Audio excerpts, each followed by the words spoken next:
On this week's episode of Comic Confidential, we talk about the potential live-action Nightwing film. We also bring you the latest news about the new director for the Batman, and we pick our top 5 action-packed alien movies. Let's get into it.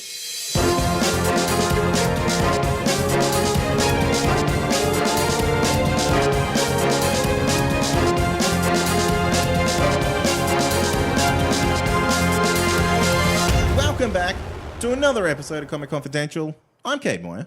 I'm Troy Spinner. And before we get into the top 5 news stories, we have some shit to talk about. We do. We have a lot of shit to talk about. Namely, the changes that you're about to hear in front of your ears. In your ear holes. In your ear holes. We're changing the show. We've done it. We've decided to do it. It's a new year. It's new us, new year, new me. Yeah. That sort of thing. So basically what we're going to do is we're actually going to... It's not that drastic. No, it's life-changing. Well, it might be... Oh, by the way, no Amy. Oh, no Amy this week. I know what she's doing. She's camping, I think. Yuck. Whatever she's doing. I bet you she's not because it's pissing down rain where we are. Yeah. And she bailed on that last time. No, I think she's gone. Yeah, she better be. How do we not know where the third member of our show has been? I don't know. I'm not a mum. Anyway, the changes.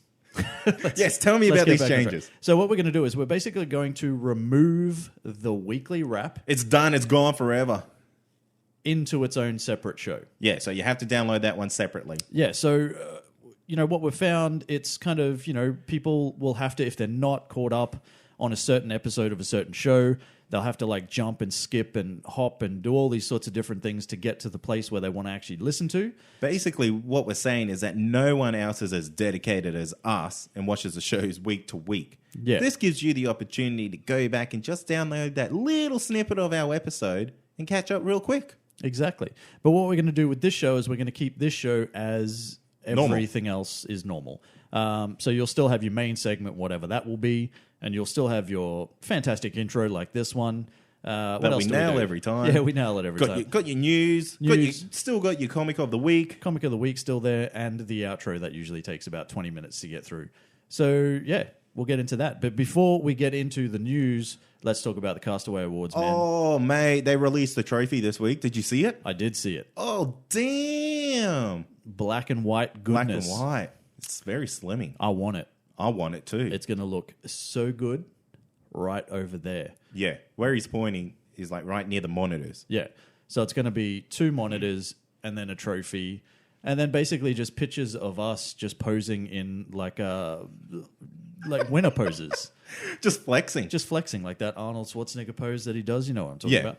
Yeah, so they'll be all over the place come at the end of March or something like that. But Australian Castaway Awards. Got to vote for us. You need to vote for us. But we slipped out of the top 10. We have. I think we're 12th now. What? We've gone backwards. We've gone backwards from the time that when we asked you guys to get us back into the top 10. Obviously, some people aren't doing their jobs out there. And we said we'd do something. We're going to do a giveaway or something if we finish in the top 10. Well, I guess we're doing a giveaway. Do you want us to pull that giveaway or just stop it? No, we've got to give them a chance. Oh. So we've got to get back into the top 10. If we finish in the top 10, we're going to do a giveaway of something because we like doing that sort of stuff. So please do us all a favor. Make sure you go out there. Go to our Facebook page. Look it up. I think it's good because we'll post it again. We're going to post it again because we've currently got another competition running, which we probably should also talk about. So we've got another competition running, which is currently pinned to the top. But we'll redo this one again. There's a lot of stuff going on right now. But if you can find it, jump on, hit the thumbs up, and give us a vote. It's busy bees over here at Comic Confidential lately. Sure is, man. We've got 3 competitions on the go. We've got this thing happening, this thing that we're doing right now. We're recording. I got a drink right here that I've got to get into. What kind of drink is that? Oh, this is a Monster Energy drink. Zero Ultra. It's the ones in the white can. Oh. Monster Energy drink, one of the best drinks on the planet. Better than that Rockstar Energy shit. That shit is like poison. It's actual poison. And anyone out there I poured it on my weeds and it killed them. Exactly. Anybody out there that drinks Rockstar Energy drink... Give it to your enemies. You are probably killing yourself. But Monster, on the other hand... gives you life. Every can you have is another year added. Literally gives you life. So get into it. Also, not a paid promotion from Monster by any stretch of the imagination. However, if you feel like you want to send us some white monster, I'm not going to say no. Exactly. We're not talking about like a Yeti or anything like that. No actual white monsters.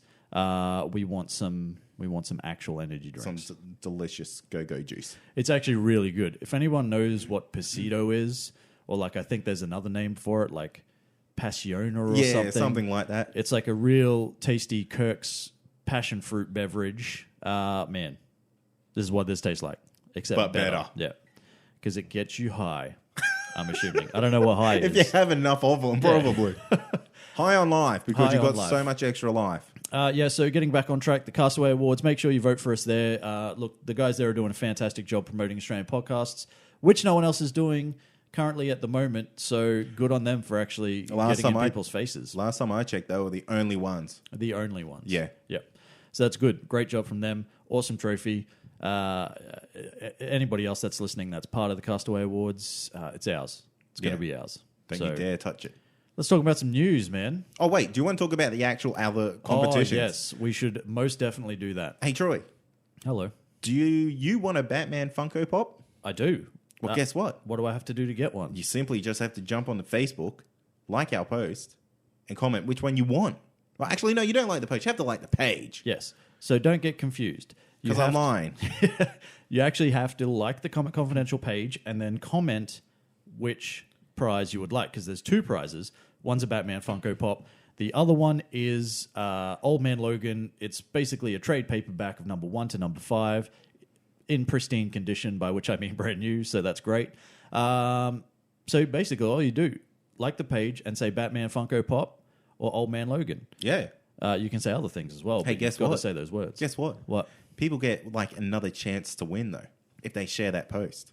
Yeah, you actually get double points. Yeah.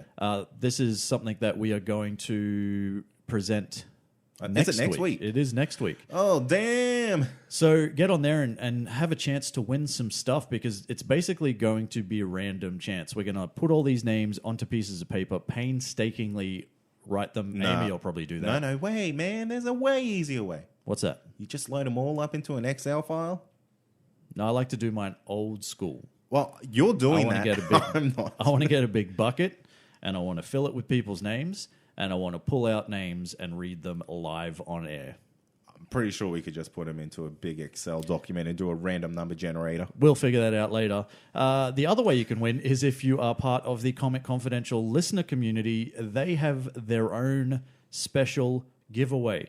So if you are not a member of the Comic Confidential listener community, go be one. Because you're missing out on heaps of cool shit. Heaps of stuff. There's some behind-the-scenes action. There's some in-front-of-the-scenes action.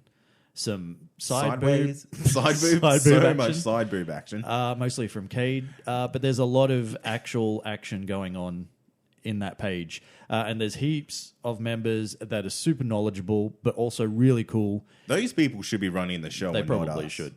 Maybe they can write our notes for the upcoming shows. Something like that. That would be amazing. Oh, wouldn't it? Anyway, point is, all you got to do, join that community. We'll accept you for sure. Then you just jump on, I think it's the pinned post. Yeah. It's the pinned post. It's a Deadpool trade paperback. Contains like 10 issues of Deadpool, including Deadpool number 1. So get into that. And basically all you got to do is say what? Hashtag, hey motherfuckers, I listened. That's all you got to do. That's all you got to do. So now you know. So go do it. Go do it now. Pause. Well, you don't need to pause. Just jump on your phone. Jump onto the old FaceTube and... While you're listening on the subway or wherever it is that you're traveling, on the tram, or... Just do it. Just do it. Hey, Troy. Hey. We got to talk news now. Okay, let's talk news. All right, now, one thing that we didn't get to talk about last week, because there was a whole heap of shit that was happening, but one thing I personally want to talk about is Paramount Pictures has released its first full trailer for its upcoming feature film adaptation of the anime manga classic Ghost in the Shell. And with the movie just over a month away, the trailer finally gives us a closer look at Scarlett Johansson's Major and our first real look at what is potentially the film's villain. Comic Confidential podcast host Troy Spinner was quoted behind the scenes of his show as saying, "Simply put, the trailer is beautiful and seems to fully capture the aesthetics of its source material with a glossy new 2017 shine." He sounds really knowledgeable. He's all over it, that bloke. Directed by Rupert Sanders and starring Scarlett Johansson, Michael Pitt, and Japanese legend Takeshi Kitano, Ghost in the Shell premieres March 31st, 2017. Cade, thoughts on the brand new Ghost in the Shell trailer? Get it in me now. Can we? Yes. Oh, man. What's going on with Australia? This movie better not be fucking like a month behind. It's not. I will never fully understand why John Wick 2 is so far behind. We spoke about that last week. Don't open that can of worms. But I'll never fully understand why that is so far behind. Lego Batman, I kind of understand because it's in line with school holidays and whatever. They want to make money. I don't care. Ghost in the Shell, March 31st. It's coming out on time in Australia. We're not going to miss this one.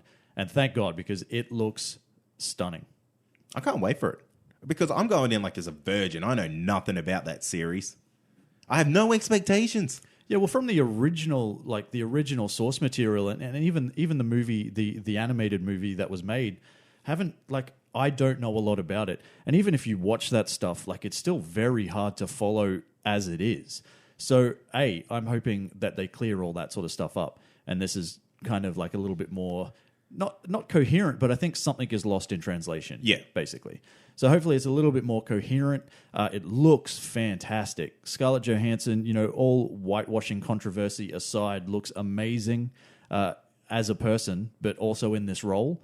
So I think she's going to do a fantastic job, man. And just visually, it's like I said it before, it's stunning. Stunning. I don't have another word, Oh, that's man. all you need, man. It is stunning. It looks like it's seriously going to be a sleeper because there are a lot of people that are kind of it's all like, oh, Logan this, or Spider-Man Homecoming this, or Wonder Woman, or Justice League, everything. This is the untapped market. Exactly.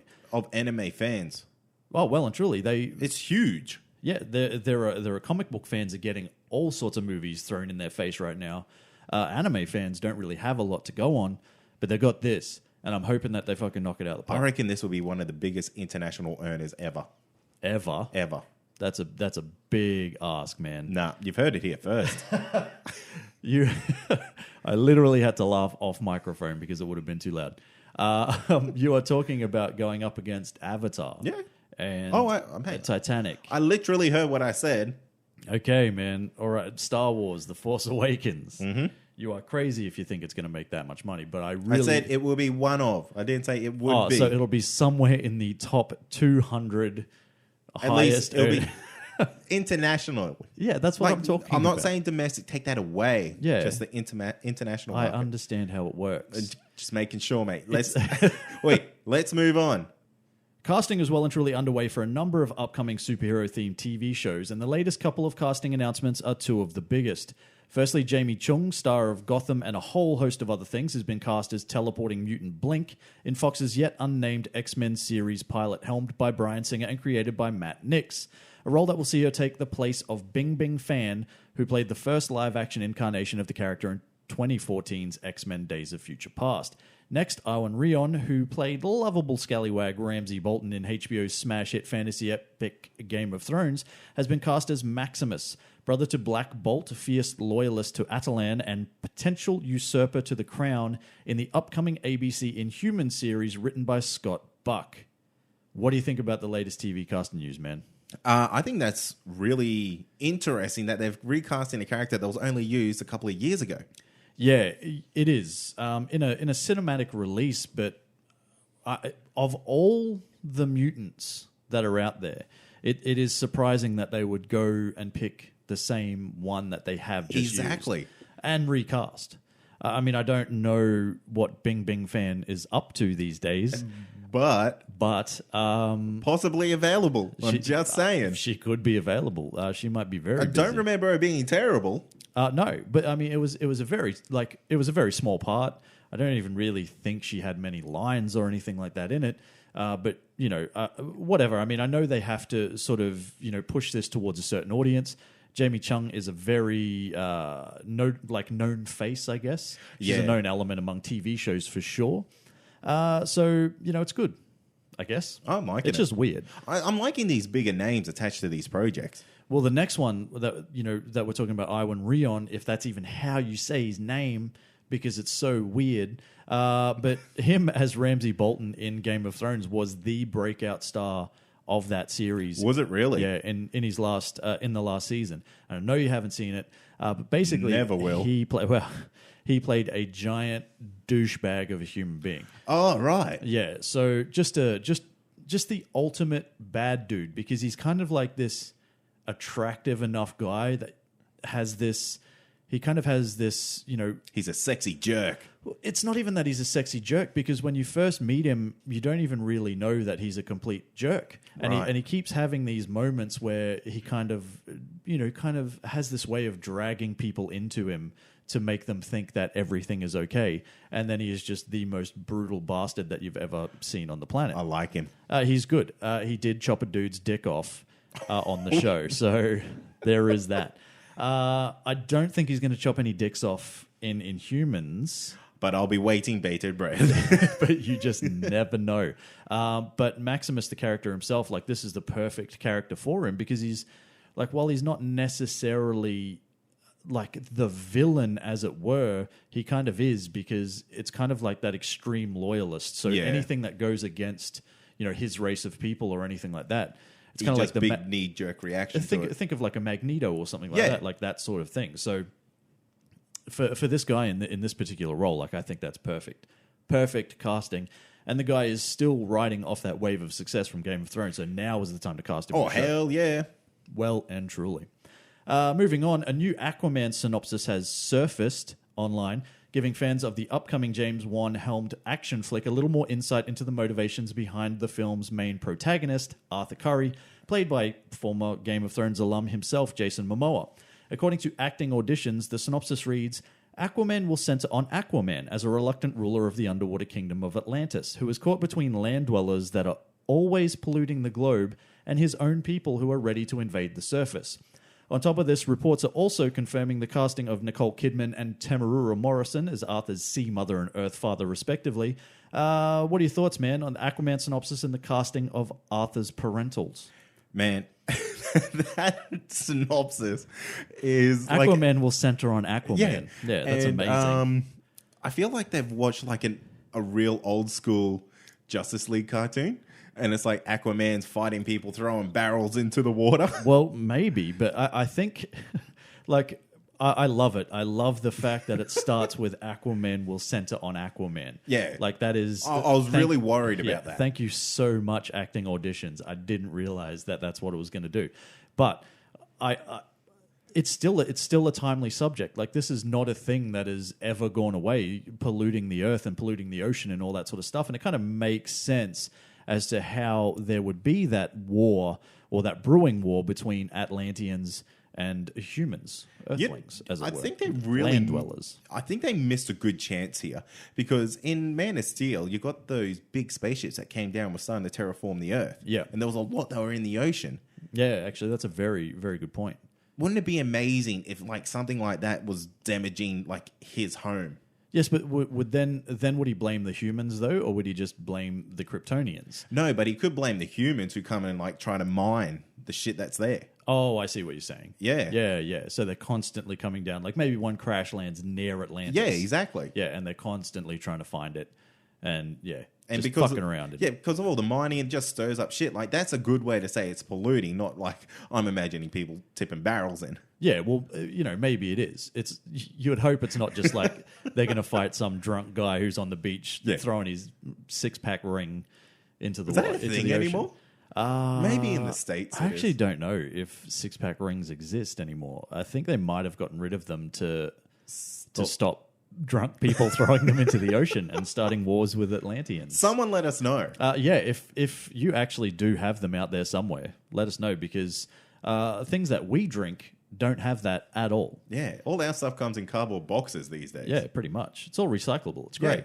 So no wars with us and the Atlanteans, but you guys might be in trouble. Who knows? Yeah, that's right. Anyway, Nicole Kidman, though, if that is an actual fact and she has been cast, that is a massive boost for this movie. Oscar winner. Oscar winner. She is an in Oscar the winner. DC universe. Oh, There's already Oscar winners in the I DC know. universe, But Jam. we need more. We do need more. We need big names attached to this DC universe. I said it last week, mate. You did, and Nicole Kidman is still one of the biggest names.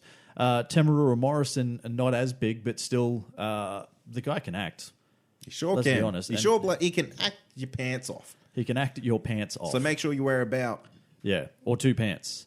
But with this guy, like, he does bring a kind of a, you could believe that he would be Jason Momoa's dad, because Jason Momoa is this big, angry dude, and Temuera Morrison is this big, angry dude. Yeah. So it completely works. I like it. I like it too. Just a little bit concerned about his acting ability in comparison to, say, Nicole Kidman's. To be fair, I think he'll get killed. Well, I'm actually concerned about everybody's acting ability compared to Nicole Kidman in this show. When you think about it. Well, that's kind of like who's playing Hela in Thor? Charlize Theron. Yeah, she's just going to throw shade on everyone. No, sorry, it's not Charlize Theron. It's Kate Blanchett. Kate Blanchett, even fucking, I guess, worse / better. way better. Yeah. That's also Chris Hemsworth is going to have his work cut out for him. That's for He sure. better be funny as fuck in this upcoming film. Jeff Goldblum's there though, so he's also quite awesome. He is. So he could do something. He could. Who knows? Let's move on, because this is some big news. We're getting into the two biggest news stories of the week now. So the director of the highly praised Lego Batman movie, Chris McKay, is in talks with Warner Brothers Studios to develop and direct a live-action standalone Nightwing movie. The announcement comes in a day filled with reports, rumors, and speculation surrounding the DCEU, and while McKay has limited experience directing big-budget live-action movies, his work on the Lego Batman movie has earned him high praise amongst fans. While McKay is in negotiations to direct the movie, the accountant-writer Bill Dubuque, and I'm really sorry if I fucked your name up, dude, is apparently writing the script. Thoughts on a Chris McKay live-action Nightwing movie and how that fits into the DCEU? Oh, damn. I can't wait. Yeah. Fuck. It's going to be so good. Especially, like, I haven't seen Lego Batman, obviously. Obviously. But if there's, like, a tiny little bit of, like, humor to the character, I'm going to like that. Yeah. I mean, I know he's, like, really brooding and, like, almost a prick. Well, yeah. Well, think about it like this: the Lego Batman Robin, the Dick Grayson, was played by Michael Cera. So, and I know he's supposed to be young and a childlike Robin. Yeah. But it's a very different version to a fully adult Nightwing, isn't it? Oh, it is. I want to see how he becomes Nightwing. Yeah, okay, so you want an origin story. Yeah. See, I feel like this is the only one that you can have an origin story for because we haven't heard it a million times Exactly. already. Like I know we have, right, in the sense of everybody knows who becomes Nightwing. Yeah. That's fine, right? But you don't really, how would it work, though? That's the thing, because now we actually try to flesh this out. It's how does it work with Ben Affleck as the Batman in line with, I know, like the continuity and everything. If you start doing like flashbacks of him as a young person training with Batman, do you know what I mean? Oh, like, yeah. How does that work? Where does it fit in? I think what they'll have to do is they'll probably have to bring him in as an established character first, and then do flashbacks like how he got maybe some skills or something like that. Oh no, I mean more like in the Batman or something like that. Right, yeah. I think they'll have to bring him into a movie like the Batman and then sort of unleash him upon the world in his own standalone movie. This led to a whole bunch of new speculation, which we'll get into soon. Fake news. Hashtag fake news. Hashtag alternative facts. There's a lot of shit going on today, particularly today and yesterday in the DCEU. I want you to let loose. Like, I'm just letting you off the chain. It's just chink. Okay, you can run free, boy. All right. Well, let me read the news story first, and then we'll get into it, because this is the final news story of the day. But in a press release from Warner Brothers Pictures earlier this week, the studio has announced that Dawn of the Planet of the Apes director Matt Reeves has indeed come on board to direct the upcoming DC flagship movie, The Batman, about a week after reports surfaced online saying that he had stepped away from the project. President and CCO of Warner Brothers Pictures, Toby Emmerich, announced the move, saying, "We are thrilled to have Matt Reeves taking the helm of Batman, the crown jewel of our DC slate. Matt's deep roots in genre films and his evolution into an emotional world-building director make him the perfect filmmaker to guide the Dark Knight through his next journey. Matt Reeves had this to say: "I have loved the Batman story since I was a child. He is such an iconic and compelling character and one that resonates with me deeply. I am incredibly honored and excited to be working with Warner Brothers to bring an epic and emotional new take on the Caped Crusader to the big screen. Both Ben Affleck and Geoff Johns have taken to social media to welcome Matt Reeves officially to the project, pushing aside rumors stating that this and the Nightwing news meant Ben Affleck was done with the project altogether. What are your thoughts on these latest developments before I get into mine?" I got one thing to say. You heard it here first. You bloody did. You did. You probably did hear it here first, or somewhere on the internet, but it's probably here first. Yeah. I'm not surprised. We were pretty confident in it. Well, this is the thing. I mean, this is the thing. I'm not going to go on a rant. I promise you. I promise you. We've done it. We did the roundtable last week. You had your chance, mate. I went on my rant, but here's the thing. So in the last 12 hours... And I want you to call people out. I won't. Do it. In the last 12 hours, right? This initial story about Nightwing becoming a standalone movie came out. Yeah. And then the news surrounding Matt Reeves officially taking on the role as the director of the Batman came out. Right? And then the press release, they made no mention of Ben Affleck. And the internet fucking shat its pants. Basically, every media outlet that you can think of just about went and said, is this the end of Ben Affleck in the Batman? They've got a Nightwing now. This is Ben Affleck's out. You know, Matt Reeves is directing. Everything is pointing towards Ben Affleck leaving. Not looking at the positives. Hey, we just got Matt Reeves. Yeah, like, hey, the fucking, you know, the Dawn of the Planet of the Apes and Cloverfield director actually fucking got talks done with Warner Brothers, and now we have a director for this fucking movie that people have been harassing people about for the fucking longest time now. That is happening. But what people did is they immediately focused on the fact that Ben Affleck was left out of this press statement. And so everyone was freaking out and thinking, you know, this is the case. He's gone. Fucking face it. It's all shit. Blah, blah, blah. Right? So hours later, Ben Affleck jumps on Instagram and he's like, "Welcome to the Batcave, Matt Reeves." And he looks happy. And Geoff Johns says the same thing on fucking Twitter. And he looks happy. And Matt Reeves comes back and fucking retweets Ben Affleck and says, "Oh, thanks, man. Like, I'm so excited," and all that sort of shit. The same media outlets that were shitting their pants earlier were shitting their pants again because they now had to flip this story and act like they never fucking made out in the first place that it was terrible news. And they had to then turn back and flip around and say, oh, yeah, like for some reason fans were confused and all that sort of stuff because of all these announcements and Ben Affleck was left out. But guess what, motherfuckers? You were the ones who did that.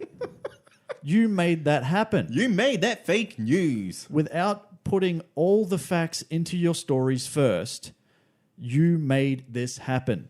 It's as simple as that. Now, there is one person from Variety, Justin Kroll, potentially the only person I'm ever going to listen to again in my life, to be honest with you, was one of the only people again to come out and say, for all you people with these crazy Ben Affleck conspiracy theories, just relax. He's on board, and I'm pretty sure you're going to hear it from him soon. And within an hour, Ben Affleck had taken to Instagram and he had said what he had said. Yeah.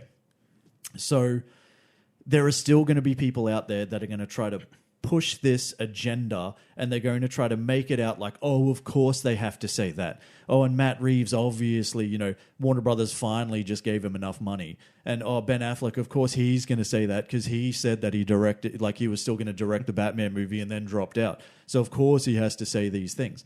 It's like, can we all just shut the fuck up for a bit and just let these fucking people do their job? It's as simple as that. All right, I'm putting you back on the chain, mate. I'm so sorry, everyone. I'm very passionate. Oh, mate. I'm very passionate about, like, superhero movies in general, man. I want every single one of these that we get. If they announce a fucking Squirrel Girl movie tomorrow, I will want that to succeed as much as I want this to succeed. I want them all to succeed because a couple of things happen from that. A, we keep getting fucking superhero movies, which is fantastic, right? We get all this shit that keeps coming and they get better and better and better as things progress, right? Because the CGI gets better and, you know, we get all these like young up-and-coming directors and scriptwriters and all that sort of stuff that are excited about this shit that finally get a chance to make it. People get fucking jobs because of this. We get to do this podcast because of this.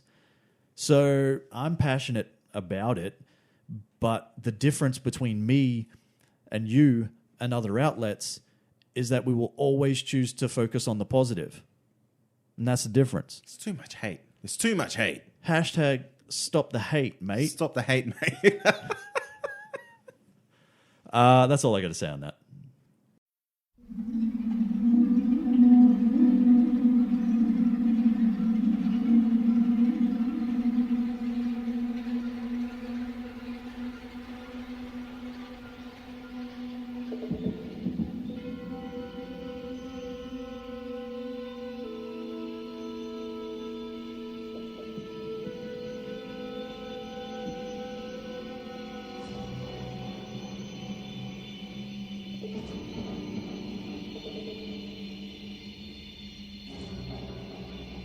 Bloody Alien Week, Troy.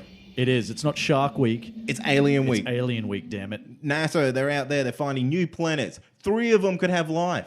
3. 3. That is crazy. And, mate, they're only 32 light years away. That's only like a skip, hop, and a jump. That's a trip to the shop for a cornetto, I think. Yes. Basically.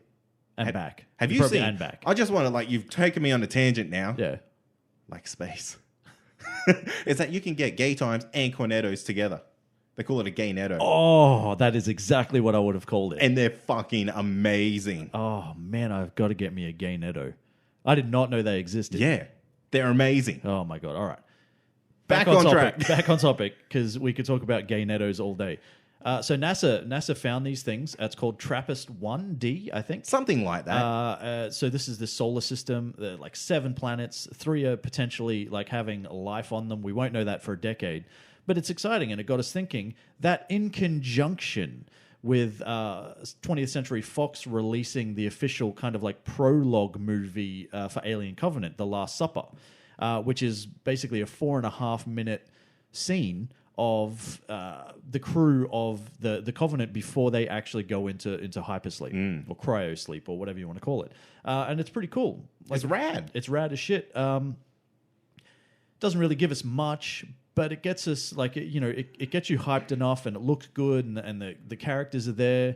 Danny McBride's in it, so you know it's cool. James Franco's in it. So I just want to see it for those 2 guys. Yeah, I want to see James Franco be James Franco or something deep.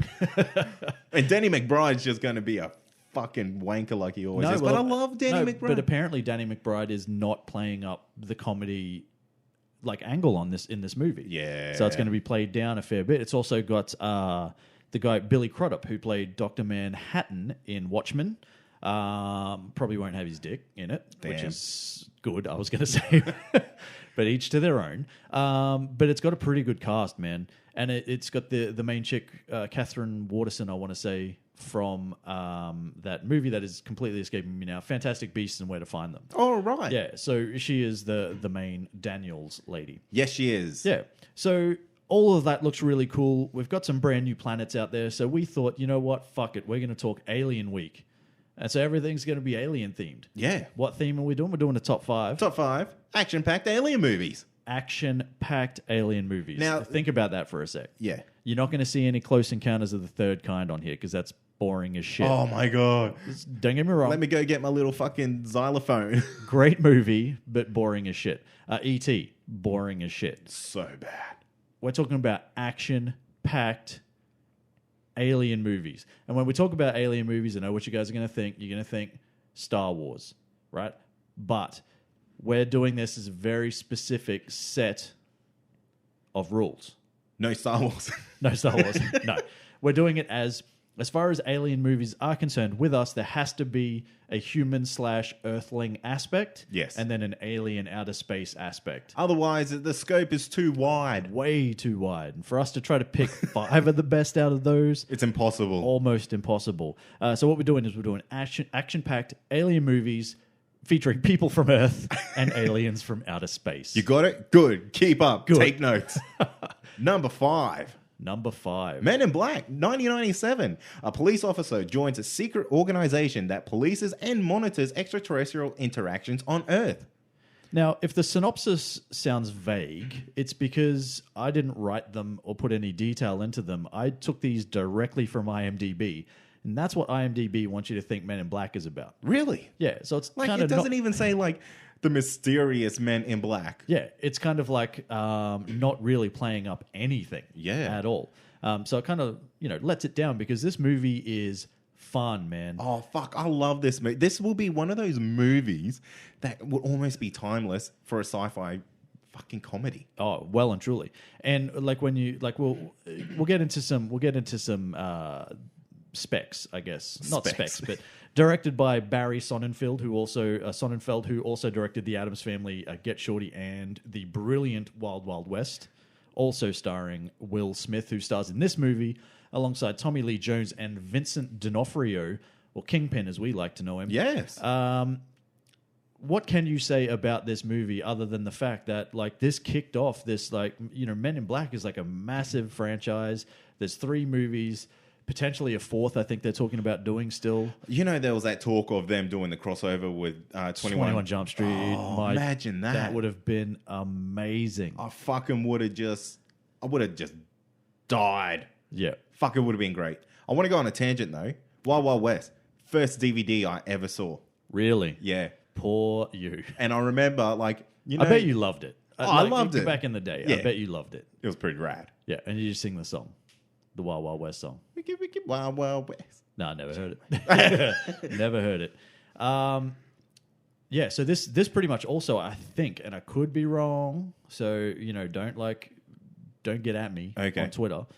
Don't get at me on Facebook. That's where I'm going to get at you the most. I'm Behind my keyboard. pretty sure this was one of Vincent D'Onofrio's first roles in a feature film. Really? I think.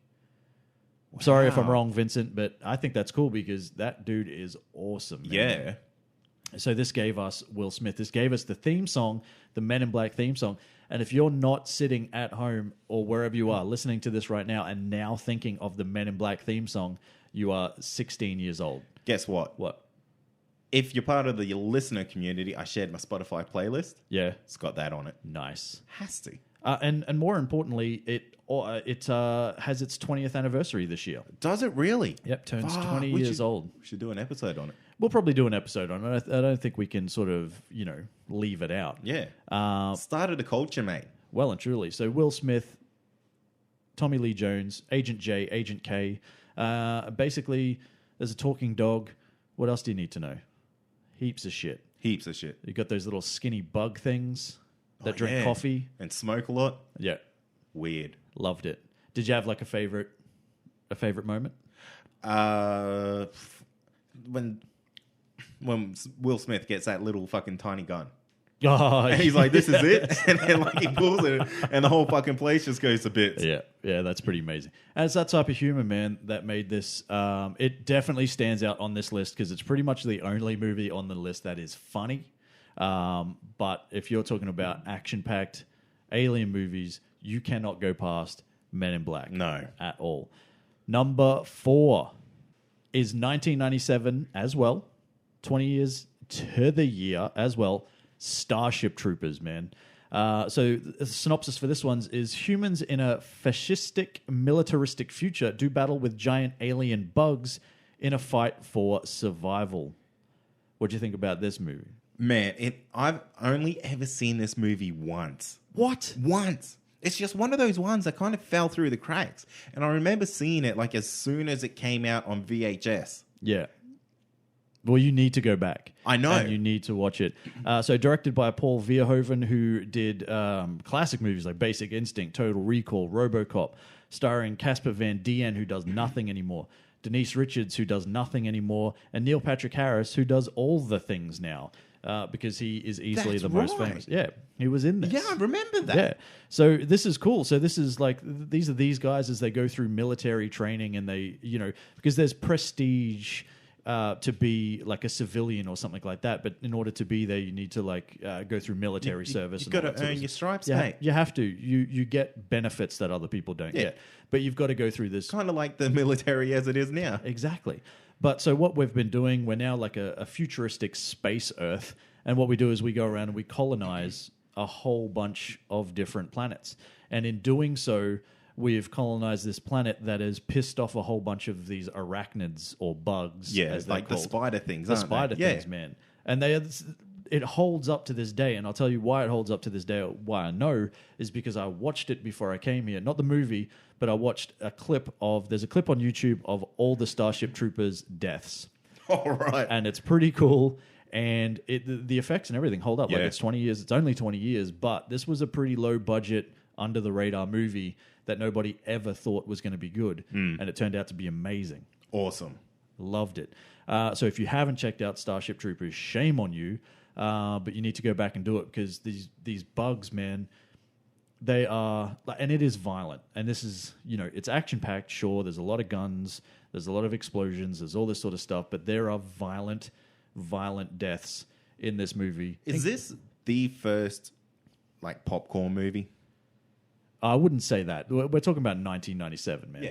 We were well and truly in the mid to late 90s, man. There were popcorn movies coming out all over the place. The Rock came out in 1995. Yeah, but that with was an Nicolas R-rated Cage. movie. Well, okay, so not an R-rated movie. That's probably a bit different. I still don't think it'd be anywhere near the first, but it was one of these ones that is very satirical, and it kind of made fun of itself. It kind of made fun of, the government and this and that and all that sort of stuff. Very tongue-in-cheek that a lot of people didn't really get. And it's kind of, to this day, I think it's still criminally underrated. There's people getting like chopped in half by these bugs and heads cut off with wings and stuff. There's those giant bugs that have they breathe like the fire acid kind of thing, and it just melts people in front of them. It's pretty cool. Great. I've got to go back and watch And this. Denise Richards, when Denise Richards was pre-Charlie Sheen, I believe, so she was still hot. You know what? Just talking about Denise Richards, I watched Blue Mountain State just recently. Yeah. The whole series. Okay. Fucking hilarious. And she still looks amazing. Does she? So good. Stunning. I thought Life with Charlie Sheen kind of got to her, and she kind of fell off the face of the earth. Nah, she looks good. Have you watched But Blue in all Mountain fairness, State? I haven't seen Blue Mountain State. Watch it. You'll laugh your ass off. Okay. It's fantastic. All right. Let's move on to number 3. Independence Day, released in 1996. The aliens are coming, and their goal is to invade and destroy Earth. Fighting superior technology, mankind's best weapon is the will to survive. That's not a weapon. You know what mankind's best weapon is? Will fucking Smith.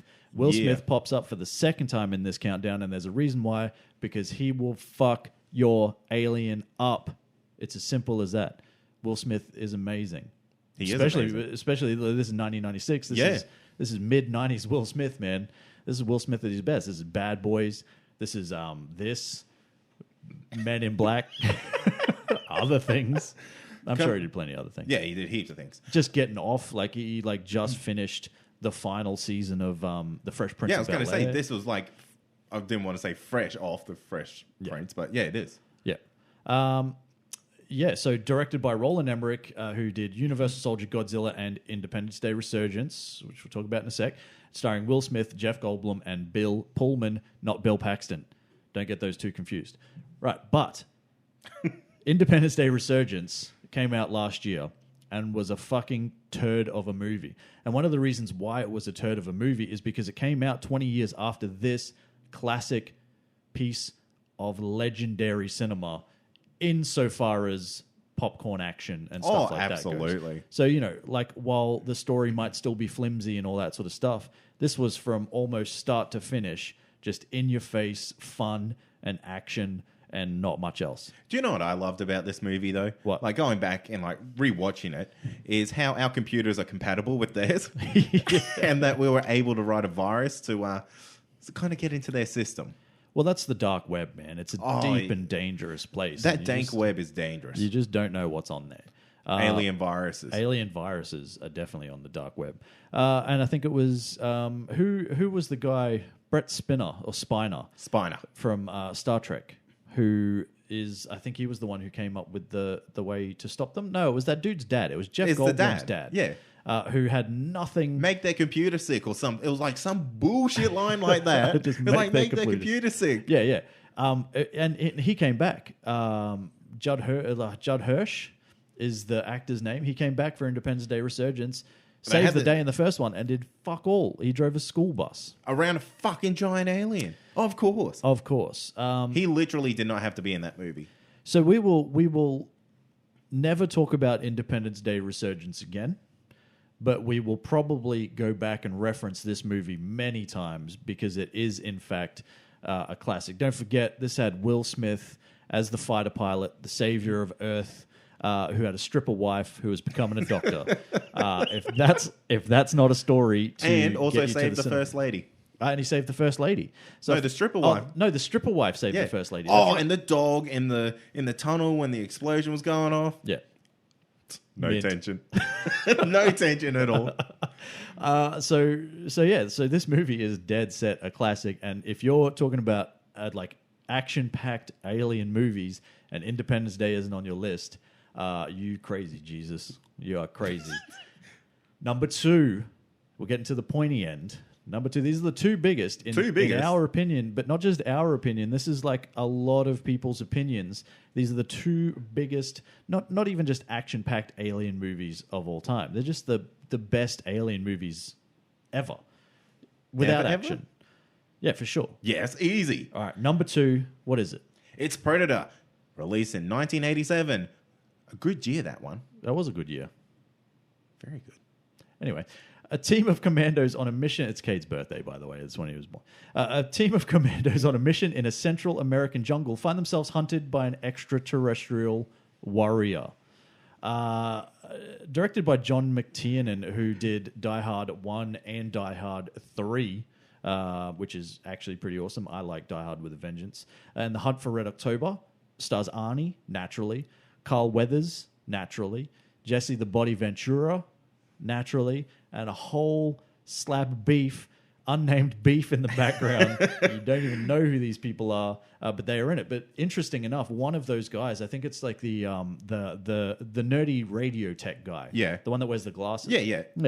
That is actually Shane Black, who went on the very next year to write the script for Lethal Weapon. Really? And then, so on and so forth. And, just last year or the year before did The Nice Guys. He's the one that had like his guts just ripped out everywhere. I think so, yeah. And now he is the one that is helming the reboot of The Predator that's coming out like next year. Isn't that Sweet Justice? Well, it's like it's the circle of life, man. We talk about the circle of life all the time. This is it. It's come full circle. This is what Elton John was singing about in that movie that I don't know. But side note, Elton John's coming to our city. Oh, that's amazing. But that's not what we're here to talk about. He's on the podcast. We're getting him on. We are totally going to get Elton John on the podcast, or at least someone who has listened to some Elton John songs. What can you say about this movie, man? This holds up. This holds up for a movie that's fucking nearly 30 years old. The special effects are fucking great still. There's something about this era. Terminator 2 was amazing. Well, Terminator 2 was later. Yeah, but it's not far off it. Yeah. But fuck, just so good. Yeah, this would have to be one of the most quotable, and I know Arnie's pretty quotable anyway. Come on, just do it. Get to the chopper. This is like one of the most quotable movies of all time, not just within this genre. This is like, it's like, Dylan, you son of a bitch. And then they have this world's most manliest fucking handshake. You'll never see anything like that on screen again, because if anyone tries it, they are stealing from this. This is manly beefcake brilliance.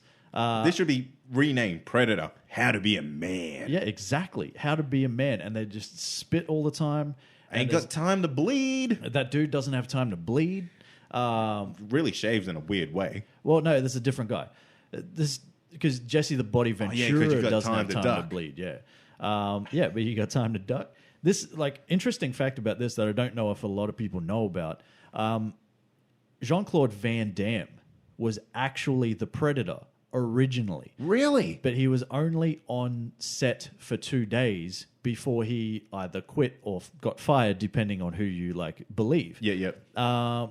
It kind of reports that he was let go because he was too short. He's only 5'10".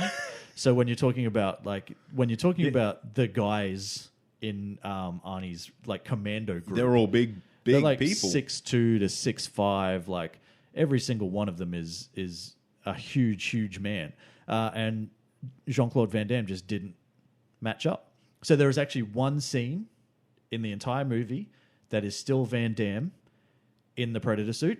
And Is he doing the splits? No, that would have been amazing.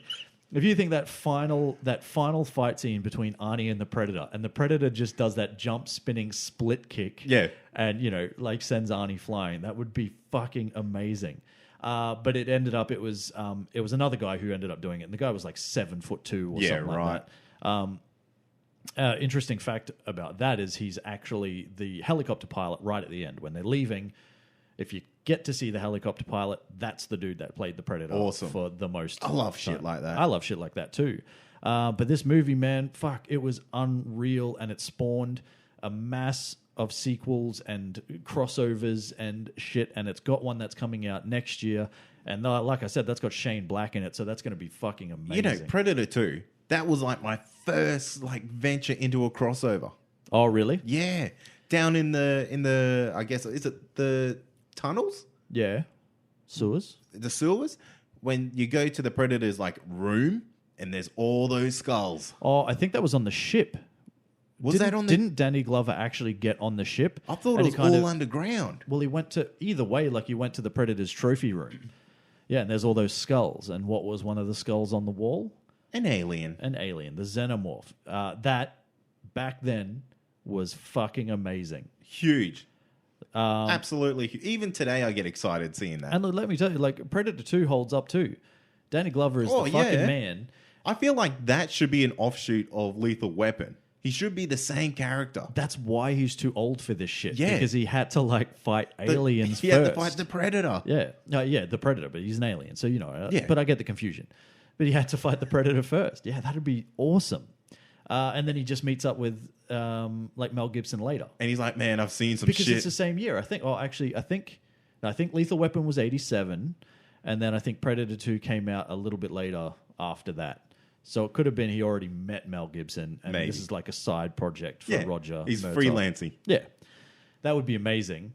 Somebody make that happen. Danny Glover would still be up for it. I fucking know he would be. You put old man Arnie and old man Danny Glover in a movie and reboot Predator like that. Do that. Damn. Let's get on to number one. Number one. It's Aliens. Yes, the sequel. Sequel. Released in 1986. The moon from Alien, released in 1979, has been colonized, but contact is lost. This time, the rescue team has impressive firepower, but will it be enough? Will it be enough? Will it? The answer is fucking no. No. Because nothing is enough. The only thing that's enough is Ripley, Sigourney Weaver. She's the only thing that can save the day. This movie, and we're talking about the sequel, because the original, while amazing, this is taking absolutely nothing away from this movie. The original didn't have Space Marines. Yeah. It didn't have a whole bunch of people with a whole bunch of guns and all this sort of shit and action and all that. It was very reserved for the longest part of the first half of the movie. Yeah. Yeah, it was a slow burn to get going. Very much so, but once it got it, it was terrifying. But this movie is action all the way, man. You've got this is where you've got Bill Paxton, not Bill Pullman. You've got Bill Paxton in this one. Now I'm getting confused. Is it actually Bill Paxton? No, it's definitely Bill Paxton.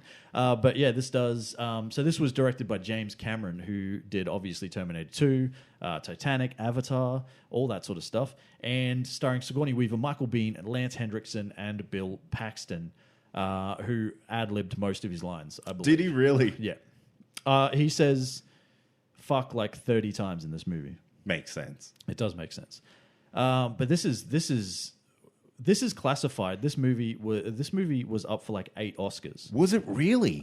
Sigourney Weaver was up for Best Actress, and this was the first time in the history of ever that a female had been up for a Best Actress award for an action or sci-fi movie. Really? Yeah, so this was big time. She didn't win, of course, but the fact that this got nominated for like 7 or 8 Oscars and won 2, I think that's amazing for this type of movie, and it's highly regarded as the best movie within its genre. Oh, easy. And I 100% agree. And Easy. if you haven't seen this movie, holy shit. Press pause. Press pause, go watch it, come back. The director's cut, if you can get it, is better. It's hard to find. It is hard to find, but it's out there. The truth is out there. The truth is out there. I think it mostly comes out at night, mostly. Yeah. Yeah, something like that.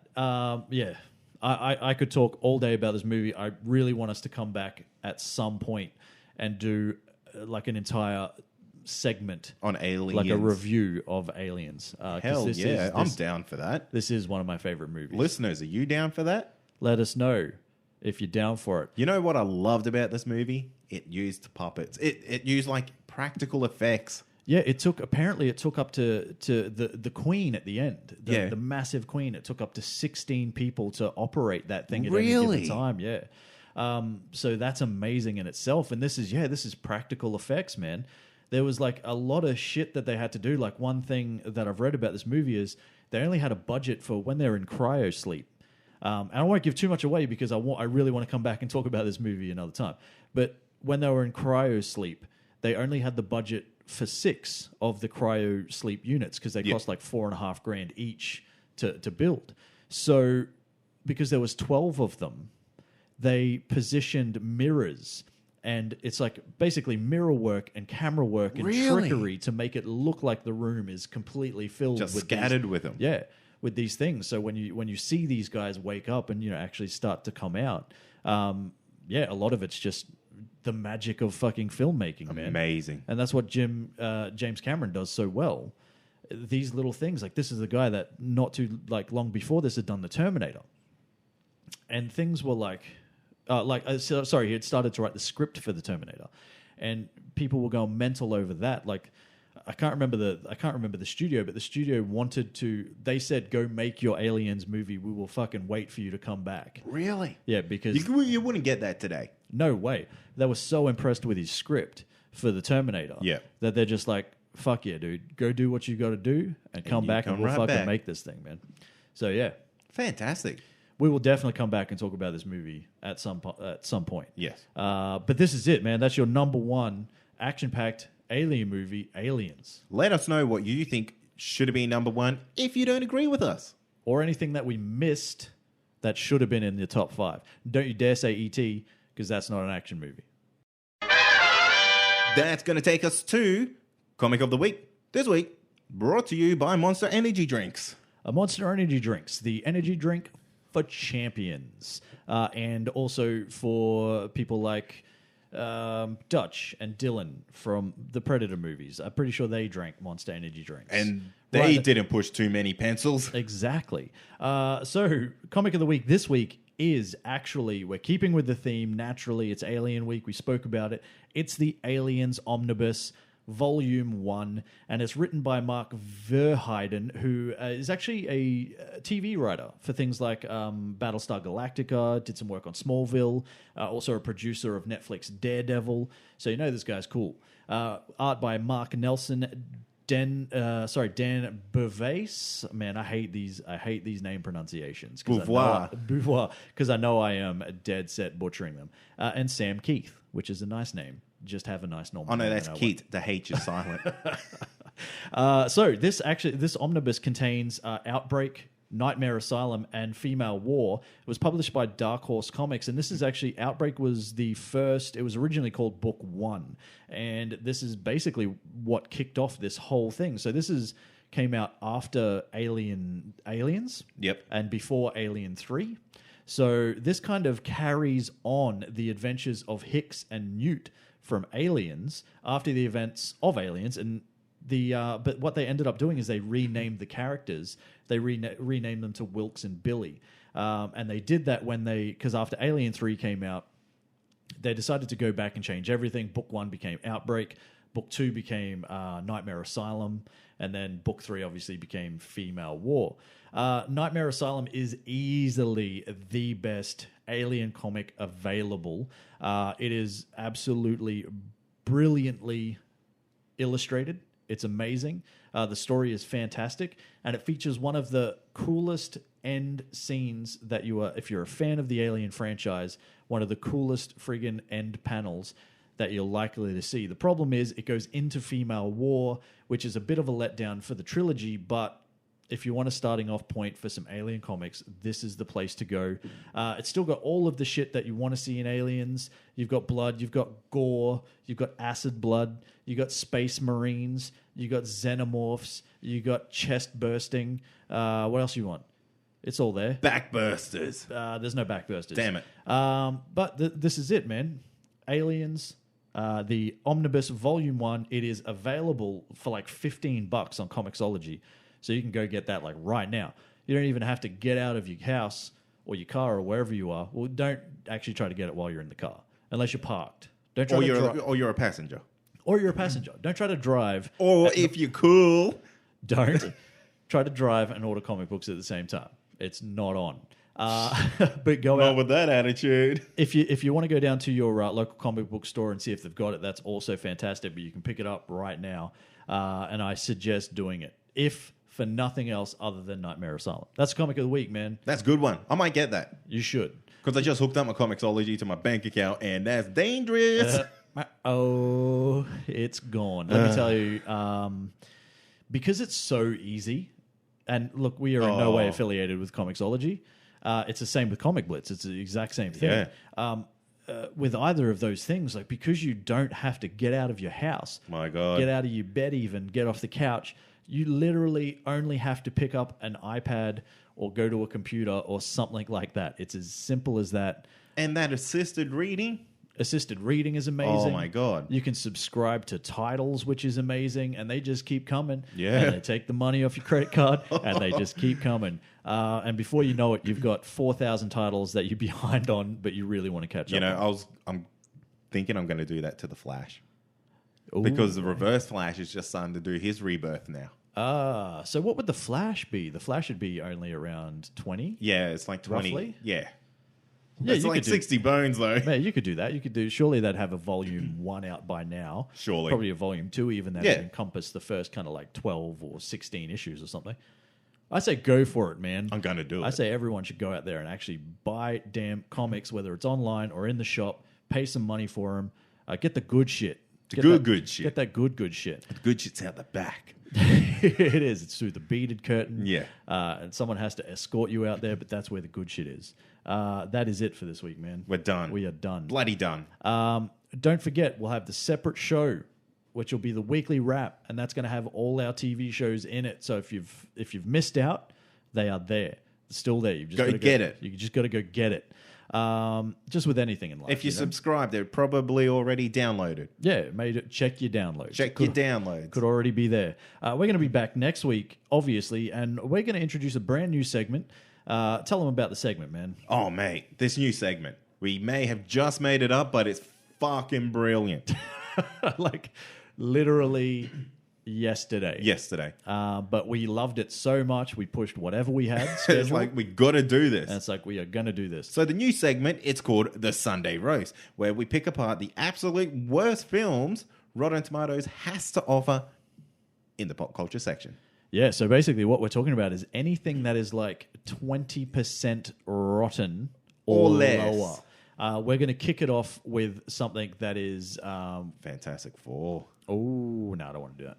We'll save that. We'll save that. But basically, we're going to go as low as we can for the very first one. I'm going to try to find something at 0% fresh. Really? Yeah. And see if we can do that. There's like a list of 20 or 30 movies that are rated at 0% fresh on Rotten Tomatoes.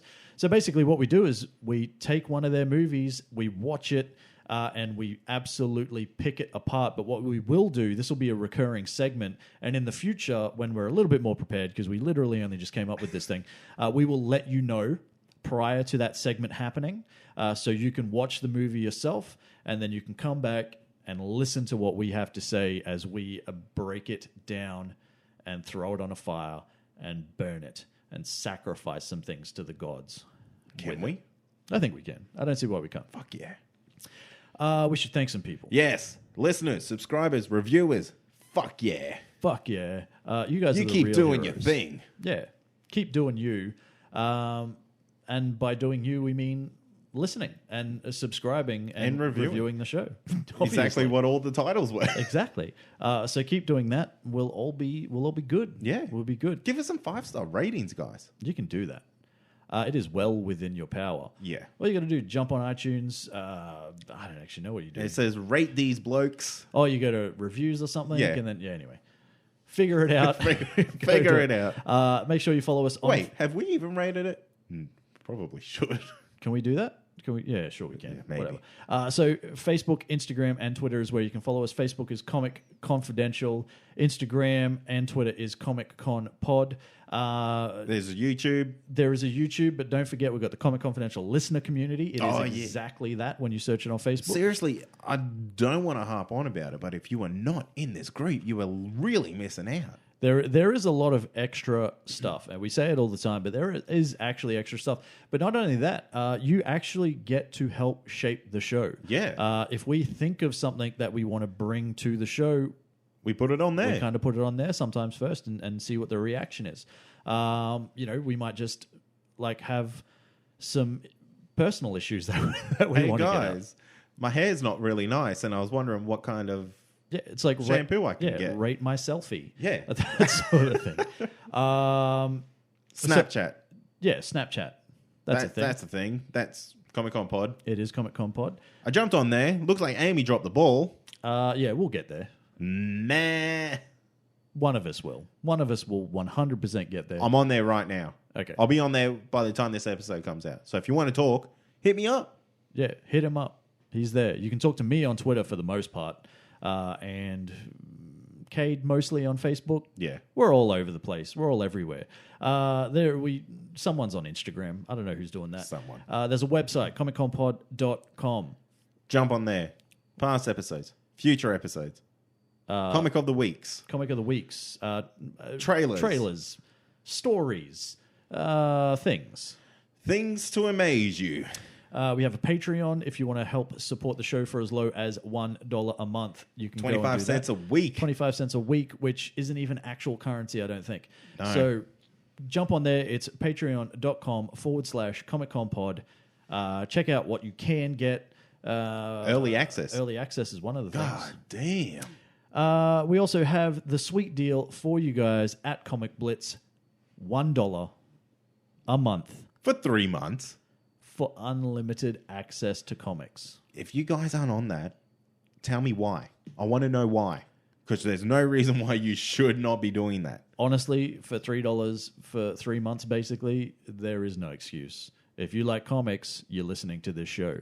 If you like to read comics, you have that Comic Blitz thing, promotion. And you're going to find some good shit on there. They don't even have the good shit out the back. It's at the front. It is at the front. So make sure you jump on there, check that out. The promo code is ComicConPod, so don't forget that. Use that on sign up. We have the 3 giveaways happening right now. We've got the one on Facebook where all you have to do is like the Comic Confidential podcast page, go to the pinned tweet, and comment which prize you'd like. Funko Pop Batman. Or Logan paperback special. Yeah, number 1 to number 5 of Old Man Logan. Then there's the Comic Confidential listener community. All you got to do, if you're not a member already, become a member. We'll let you in. And then hashtag on the pin post, hashtag, hey motherfuckers, I listened. That's all you got to do. You go and win a Deadpool classic comic. You will. Castaway Awards as well. Please make sure you vote for us on that as well. We do want to finish in the top 10.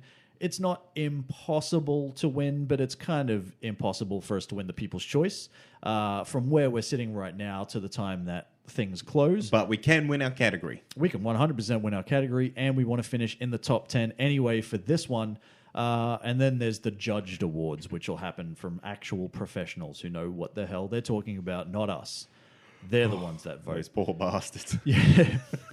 They have to listen to us, basically, Yeah. and then decide whether we're worthy of that cool last trophy. How far do you think we got in? What do you mean? How far do you think they got in? Before they're like, yeah, no, I can't do it. I would give them 30 to 45 seconds.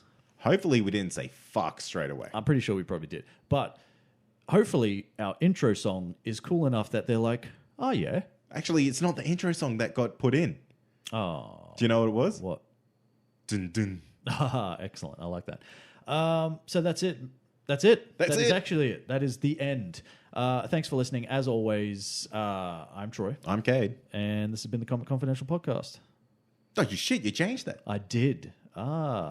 Cheers. Peace.